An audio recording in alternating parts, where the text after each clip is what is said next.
Hello అండి, అందరికీ నమస్తే. Welcome to our channel. అందరూ ఎలా ఉన్నారు? బాగున్నారా? ఎప్పుడు బిర్యానీనేనా? బిర్యానీకి మించిన రుచితో ఈరోజు ఆలు బఠానీ కాంబినేషన్లో గుమగుమలాడే ఒక మంచి మింట్ రైస్ చేద్దాము. ఈ రెసిపీ మింట్ రైస్ అనుకోవచ్చు, ఆలు బిర్యానీ అనుకోవచ్చు, పులావ్ అనుకోవచ్చు. పేరు ఏదైతే ఏమి, టేస్ట్ అయితే వేరే లెవెల్. అంతేకాదండో, లంచ్ బాక్సుల్లో కూడా ఈజీగా ప్రిపేర్ చేసేయచ్చు. వర్కింగ్ ఉమెన్స్కి ట్రైన్ జర్నీస్లోకి త్వరగా అయిపోయే రెసిపీ అంటే ఇది అని చెప్పొచ్చు. మరి దీని ప్రాసెస్లోకి వెళ్ళిపోదాం.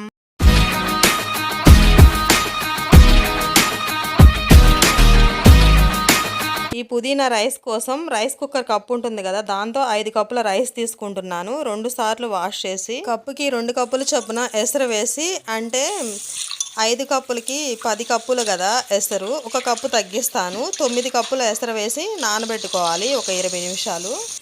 అప్పుడైతే పొడి పొడిగా పర్ఫెక్ట్గా వస్తుంది రైస్ అనేది. రైస్ కుక్కర్లో ప్రిపేర్ చేద్దాం. పొడి పొడిగా చాలా బాగా వస్తుంది రైస్. ఒక 15-20 మినిట్స్ వరకు రైస్ నానుతూ ఉంటుంది. ఈ లోపల మనం ఒక ఆనియన్ సన్నగా స్లైసెస్ లాగా కట్ చేద్దాము. ఒక పొటాటో మీడియం సైజులో ముక్కల్లాగా కట్ చేసుకుందాము. ఒక టమాటో సన్నగా కట్ చేయాలి. గుప్పుడు పుదీనా, ఒక చిన్న కట్ట కొత్తిమీర కూడా కడిగి తీసుకుందాము. గుప్పుడన్నీ పచ్చిమిర్చి కూడా తీసుకోండి.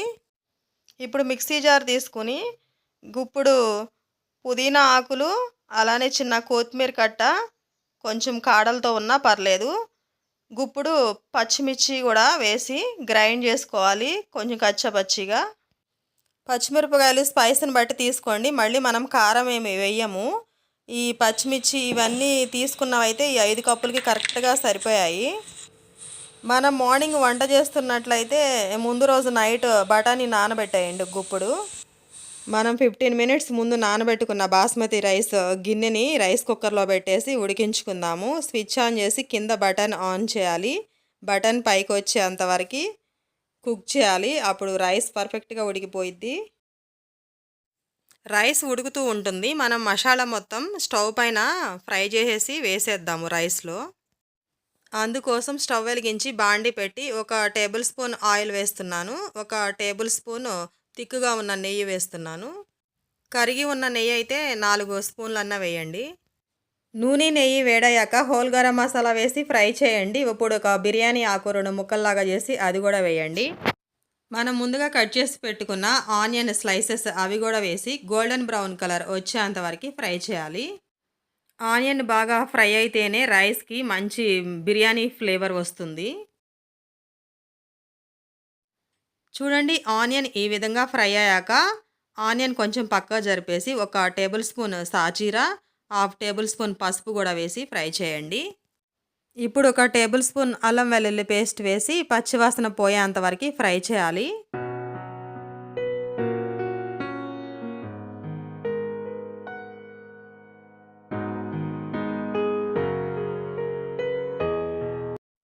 ఇవి మొత్తం ఫ్రై అయ్యాక 1/2 టేబుల్ స్పూన్ బిర్యానీ మసాలా కూడా వేసి ఫ్రై చేయాలి.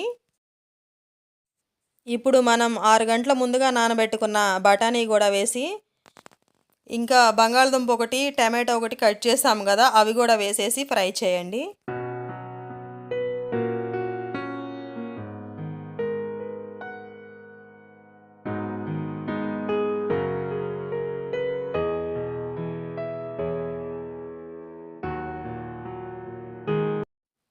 ఈ ముక్కలు కాస్త మగ్గాక మనం గ్రైండ్ చేసి పెట్టుకున్న కొత్తిమీర, పుదీనా, పచ్చిమిర్చి పేస్ట్ను కూడా వేసి ఇంకొక 5 నిమిషాలు ఫ్రై చేయండి. పచ్చివాసన పోయేంత వరకు కొత్తిమీర, పుదీనా, పచ్చిమిర్చి.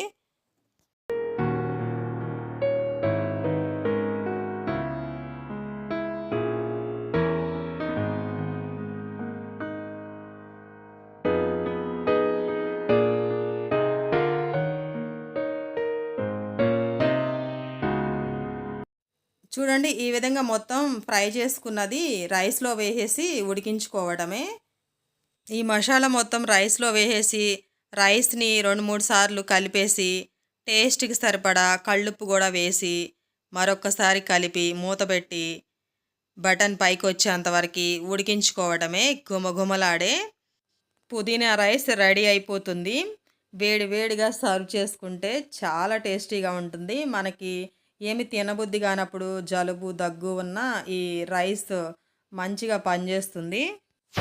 మరి మార్నింగ్ ఎటువంటి హడావిడి లేకుండా సింపుల్‌గా లంచ్ బాక్స్ రెడీ అయిపోతుంది.